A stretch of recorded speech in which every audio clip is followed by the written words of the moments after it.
લખતર ખાતે આવેલ Shri Jugatram Dave pay centre શાળા ખાતે આજરોજ જિલ્લા ગ્રામ વિકાસ એજન્સી સુરેન્દ્રનગરના માર્ગદર્શન હેઠળ લખતર તાલુકા પંચાયત અને વીબીજી રામજીના વિભાગ દ્વારા પંચ સંમેલન યોજાયું હતું, જે પંચ સંમેલન કાર્યક્રમ સ્થાનિક ધારાસભ્ય પી કે પરમારના અધ્યક્ષસ્થાને આયોજિત કરવામાં આવ્યું હતું, જેમાં અતિથિ વિશેષ તરીકે જિલ્લા પંચાયત કારોબારી ચેરમેન અજયસિંહ રાણા ઉપસ્થિત રહ્યા હતા. પંચ સંમેલન કાર્યક્રમમાં લખતર તાલુકાના સરપંચો અને તલાટી કમ મંત્રીઓને જૂની મનરેગા યોજનાની જગ્યાએ આ નવો કાયદો સમગ્ર દેશના ગ્રામીણ વિસ્તારોમાં લાગુ કરવામાં આવ્યો છે.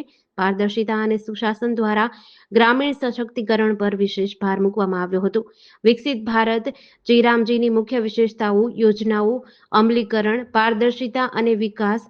પંચવર્ષીય યોજના અમલીકરણમાં સરપંચો અને તલાટીઓની ભૂમિકાને મજબૂત કરવાનો હતો, જે પંચ સંમેલન કાર્યક્રમમાં સ્થાનિક ધારાસભ્ય પી કે પરમાર, સુરેન્દ્રનગર જિલ્લા પંચાયત કારોબારી ચેરમેન અજયસિંહ રાણા, લખતર તાલુકા પંચાયત પ્રમુખ કૃપાલસિંહ રાણા, જિલ્લા તાલુકા પંચાયત કારોબારી ચેરમેન ઘનશ્યામભાઈ થડોદા, જિલ્લા ભાજપ મંત્રી પ્રભુભાઈ મકવાણા સહિત વીબીજી રામજી વિભાગના અધિકારીઓ અને કર્મચારીઓ સહિત તાલુકાના સરપંચો અને તલાટી કમ મંત્રીઓ સહિત લોકો ઉપસ્થિત રહ્યા હતા.